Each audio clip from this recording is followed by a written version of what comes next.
They say no one drives Route 22 after midnight, not twice anyway. Truckers talk of ghost lights in their mirrors and radio static that speaks their name. Some rules are carved into road signs that weren't there yesterday. Break one, and the road remembers you. They told me not to drive Route 22 past sunset, but freight doesn't wait for ghosts or legends, and neither does the company. I've been a trucker for 17 years, seen storms crack the sky open like a shotgun, watched wildlife scatter like shadows from my high beams, even had close calls with outlaws and addicts on meth-fueled rampages, but nothing, and I mean nothing, prepared me for the stretch of Route 22 that snakes through the hills of northern West Virginia. I was hauling refrigerated freight, standard meat and dairy, picked up out of Columbus, headed for a drop in Winchester, Virginia, and Route 22 was the quickest way through, even if it wasn't the safest. As I merged onto the dark, cracked, two-lane highway, the usual hum of diesel and tires gave way to an eerie stillness, like the road had swallowed all sound. The CB radio spat out nothing but static, not even the usual trucker chatter or music fuzz. That's when I saw the first sign, one of those beat-up metal markers nailed to a crooked wooden post that looked like it had been there since the Depression. It read, Rule 1, do not stop for anyone between mile 41 and 66. Strange, because the mile marker just ahead of me said 40. I chuckled nervously, assuming it was someone's idea of a prank, some local kids messing with truckers. But as I passed the 41-mile marker, my headlights caught something in the road. A woman, barefoot, dressed in pale blue, waving both hands, her face soaked in what looked like blood. My instinct screamed to hit the brakes, but that damn sign rang in my head like a church bell. I swerved hard left, nearly tipping my rig, and when I looked in the mirror, she was gone. Not walking, not laying, just gone. I kept my eyes on the road and my foot heavy on the pedal, heart racing like a freight train. A half-mile later, the dashboard lights flickered and the GPS began spinning like it lost its mind. Then came the voice on the CB, clearer than anything. I'd heard all night, deep and mechanical, like metal grinding inside a throat. Driver 318, you broke Rule 2. My mouth dried up. I hadn't seen any Rule 2. My eyes darted across the cab, and there, on the back of the invoice folder taped above the dash, was a sticky note in smudged red ink. Rule 2, do not swerve. My hands started to shake.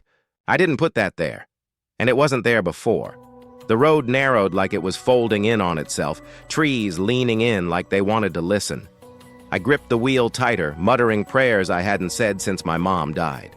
Then the truck lights flickered again and the air grew cold, icebox cold, breath visible in the cab. From the corner of my eye, I saw someone sitting in the passenger seat. No sound, no weight, just presence. I turned my head an inch and stopped. It was the same woman, soaked in blood, eyes completely white, mouth moving without sound. My foot slammed the gas and I barreled down Route 22, refusing to look again. When I passed mile 66, she vanished. No pop, no scream, just gone. That's when I saw the next sign, glowing faintly in the darkness like it was lit from inside. Rule 3, do not acknowledge the passenger. And just like that, I realized this road doesn't want you to break the rules because it's dangerous. It wants you to break the rules so it can take you. And I was only one rule away from disappearing for good. You can drive Route 22 fast, but time won't move with you. Rules change when the road thinks you're not watching. Some truckers whisper about a mile that loops you forever. Others whisper, and the whispers answer back. After mile 66, the road went dead quiet, as if everything behind me had been sealed shut, like a door locking without a key. The trees that lined the road had changed too, taller, more twisted, like they'd been burned and grown back wrong. I kept rolling, hands locked to the wheel like it was a lifeline, staring into the endless stretch of blacktop that kept unfolding like a ribbon into the unknown. Then I noticed the odometer on the dash blinking mile 68 repeatedly. even, though I hadn't passed mile 67. When I finally saw a marker, it said mile 69. I started to sweat, realizing I'd skipped a whole mile, or maybe the road had. Up ahead, I saw another one of those rusted signs, this time hanging crooked from a broken chain between two trees. It read, "Rule 4, do not honk between 66 and 77, do not." Just then, my hand twitched over the steering wheel horn. No reason, just nerves. I caught myself, breathing hard. I wasn't going to break another rule, not again. But that's when I heard the sound of tires squealing behind me. Someone was tailgating, and fast. I looked in the mirror and saw headlights coming up like a bullet train. No make or model, just lights, bright as hell, too bright. I tapped the CB, nothing. I reached for my phone, dead. Not out of battery, just dead, like someone had yanked its soul out. The truck behind me flashed its brights again and again, and I knew, whatever it was, it wanted me to panic.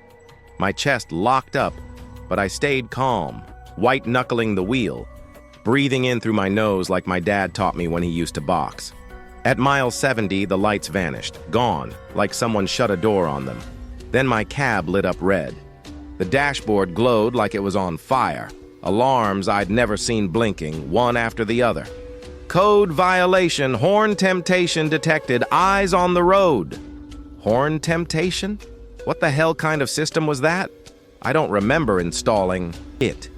Hell, no truck I've ever driven could monitor intentions, but that was just the beginning. A low hum started vibrating under my seat like something was crawling inside the truck's frame. Not mechanical, alive. My mirrors twisted of their own accord, pointing up to the sky, and the GPS switched on even though I hadn't touched it. It showed a different map. Not a highway, not even a road, just a red spiral spinning deeper and deeper into black. Then, without touching the wheel, my truck jerked right. I fought it, but the steering was stiff, like something was trying. To drive me off the road, I slammed the brakes, bad move. A new alarm blared on the dash. Rule 5, do not brake between 66-77 unless spoken to.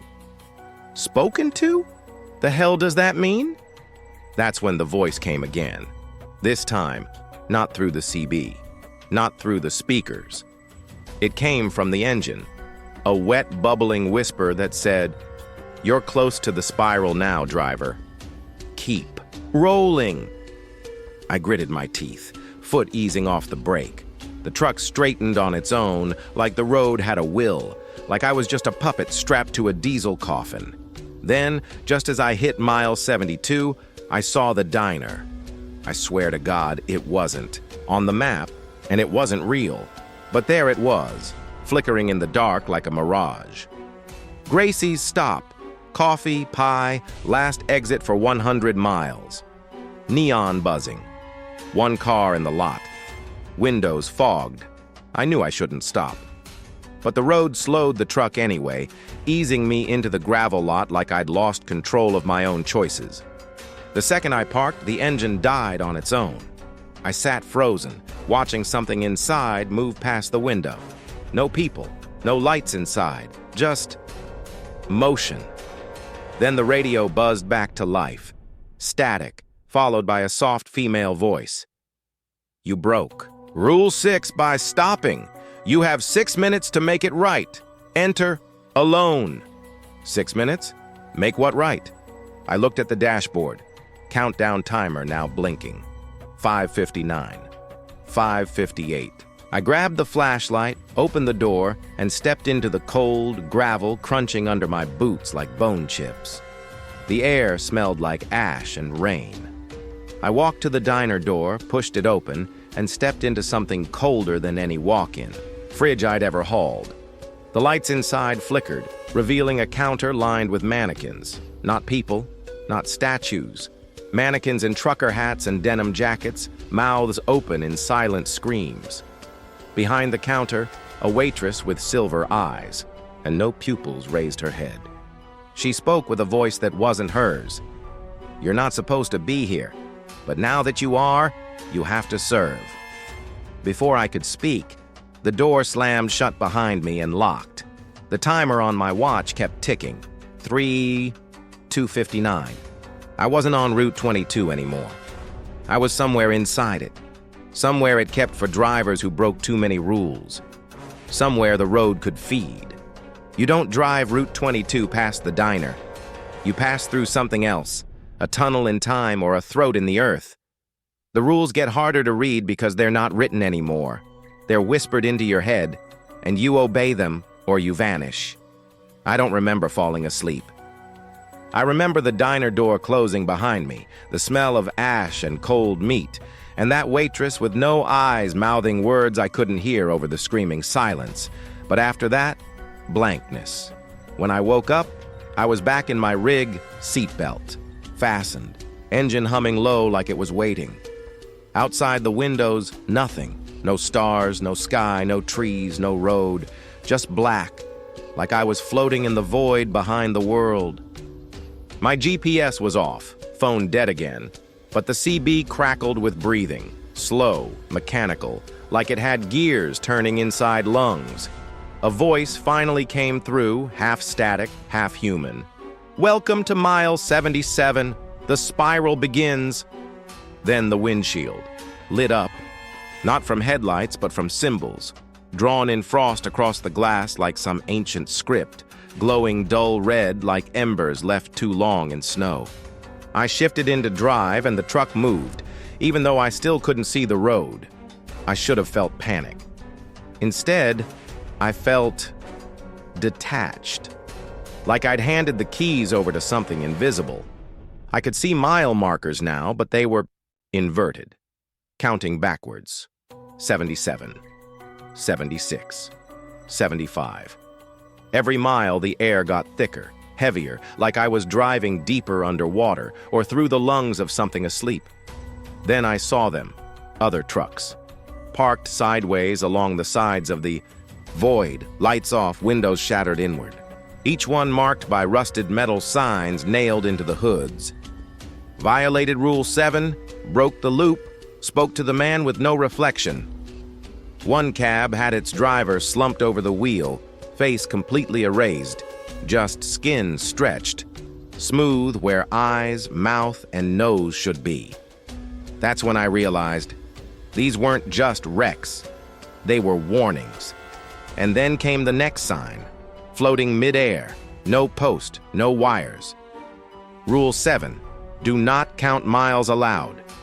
I clenched my jaw, too late. I'd been whispering the mile numbers since I woke up. And just like that, my radio screamed, speakers bursting with feedback until the glass in the back of the cab shattered inward, cutting my cheek. The voice came again. You've spoken the spiral into awareness. Then my mirrors twisted, and I saw myself in the reflection, but not as I was. A version of me, older, hollow-eyed, mouthing something frantically I couldn't hear. Then he raised his arm and pointed forward, a warning, or maybe a command. I didn't dare look back again. At mile 70, the void broke, and I was no longer alone. Things started walking alongside the truck, humanoid mostly, tall, thin, skin stretched tight like wax figures left too close to a fire. They didn't run, didn't chase. They just walked, one on each side, matching my speed, and their heads slowly turned to face me, revealing mouths filled with mirrors where teeth should have been. I gripped the wheel, but it no longer responded. The truck turned on its own, exiting the invisible highway into a wide dirt clearing, lit by floodlights from nowhere. In the middle stood a house, white siding, peeling paint, a front porch with a swing, and a dead tree out front with dozens of license plates nailed to the trunk. I knew that house. It was my childhood home, the one I hadn't seen in decades, the one that had burned down when I was 13. I was out cold, I told myself, dreaming, hallucinating from exhaustion or gas fumes. But it felt real, too real. The door creaked open. No wind, no noise, just that horrible silence again, swallowing every sound like a mouth made of void. Something pulled me forward, not physically, but emotionally, like the house itself remembered me and missed me. Inside, everything was exactly as I left it the night of the fire. The cereal bowl on the table, my little brother's jacket on the hook, the dog's leash curled next to the door, and then my mother, sitting at the table, smiling. She died in that fire. I saw her face melting as I tried to kick open her bedroom door. But here she was, whole, smiling, pouring coffee. "You're late for dinner," she said, in a voice like warm honey.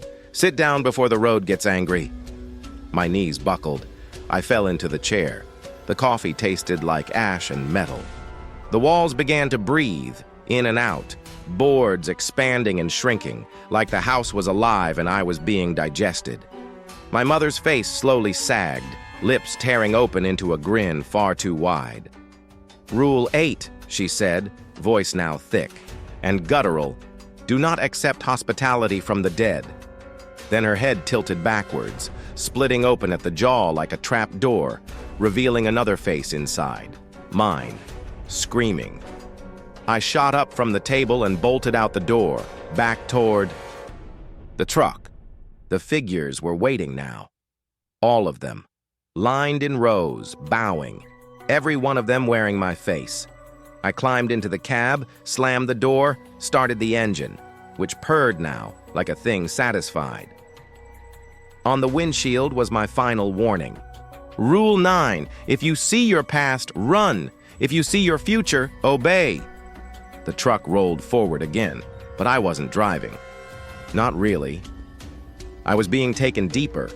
The spiral wasn't a road. It was a memory trap, a loop of guilt, regret, fear, all reshaped into geography. I understood then, Route 22 isn't cursed. It's alive. It's a hungry, intelligent thing. And the rules aren't to protect you. They're to protect it. It lets you drive only as long as you're interesting, as long as you're scared, as long as you keep breaking rules. But if you follow them all, then it gets bored, and it erases. You like the others. I passed mile 66 again, and again, and again. Time folding. The same trees, the same sign, the same scream in the radio, over and over. Until I whispered, finally, "I want out."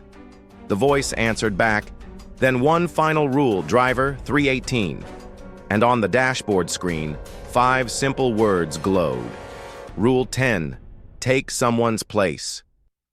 You don't leave Route 22. You trade your place, your name, your past, for a seat in someone else's cab. The road doesn't let you go. It lets you trade. And the rules always, always balance. The message sat on the dash glowing blood red and alive. Rule 10, take someone's place. I stared at it, eyes burning from the flickering dashboard lights, heart thumping like a second engine in my chest. All around me, the spiral churned, a looping vortex of cracked pavement, whispering. Trees and spectral headlights of trucks that had no drivers anymore. The road wasn't a stretch of land, it was a system, and I finally understood it. Every time someone drove through and followed the rules, they made it to the end. Every time someone broke them, the road decided what to do with them. But the only way to leave, really leave, was to offer the road someone else, a trade, a sacrifice. I shook my head. It couldn't be real. It couldn't be conscious. Roads aren't alive. But when I reached down to touch the message, it moved. The letters slid into a new line of text. Next exit, chance. Below it, a question. Do you know someone who breaks the rules? And in that moment, against everything I wanted to believe, I thought of my little brother, Rick, the one who never followed the rules, who never listened, who always crashed into life like it owed him something, the one who still called me, drunk every other weekend, asking for money, crying about debts he couldn't repay, and I hated myself for thinking it, but I did.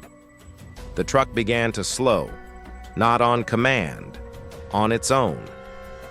The lights ahead formed into a glowing overpass sign reading, Exit 0, Family exchange zone. What kind of place is that? I gripped the wheel, heart in my throat. I didn't have to do this. I could stay. I could be one of those things walking beside the road, or worse, the next driver who never leaves the spiral. But another part of me whispered, "You didn't ask for this. You deserve to leave." The CB radio crackled, and for the first time in hours, a voice I recognized came through. Rick, my little brother. "Hey, man. Weird question," he said, voice sleepy, distant. "You ever drive Route 22? I'm thinking of taking it to save some time heading east." My blood turned to ice. It was offering me the moment. He hadn't gotten on yet. I could say something, warn him, stop this. And instead, I whispered, "Yeah, take it. It's faster." The second I said it, the lights in the cab went out. Dead black. Then the engine roared, not like a truck, but like something waking up, like something satisfied. The road twisted, cracked, and split open, revealing an off-ramp paved in bones and rust, curving upward into a spiraling tunnel lit with headlights, pointing in every direction, like I was being born out of the spiral's gut. Then, silence. Sunlight. Actual sunlight. For the first time in what felt like a century, I blinked against the golden glow of morning. Trees, birds, a roadside diner I didn't recognize, but that looked real. Not haunted, not breathing. The spiral had spit me out. Route 22 was behind me. Just a regular two-lane road again with faded lines and roadkill and bad gas stations and all. The clock on the dash read 7:06 a.m. Only 6 hours had passed, but I felt older, lighter, emptier. My phone buzzed. A text from Rick. Just one line. "Almost on Route 22. You sure it's safe?" I stared at it. My fingers hovered over the screen. I could still stop this. Maybe. But the rules were written now. Not in signs, but inside me. I'd made the trade. I didn't answer the text. I threw the phone out the window and drove. For 2 miles. For 10. Then I saw the final sign. Not metal, not spray paint. Just carved into the dirt with blood and gravel. "Every rule you follow must be replaced. You owe us new ones." And I realized my debt wasn't over. I was free, yes. But now I was part of the road. I would become the whisper on the CB. The face in the mirror. The waitress with silver eyes. The driver someone else would see and ignore. I would make the next rules. Because that's how Route 22 stays alive. Not by killing, by recruiting, by feeding, by cycling souls through the spiral until the road has everything it needs. And just before I disappeared into the sunrise, I saw one last thing on the mirror, etched there by no hand I remembered. "Welcome, Rule Keeper 318. Your shift begins now. If you think the story ends here, think again. Some horrors don't fade when the screen goes dark. They just begin."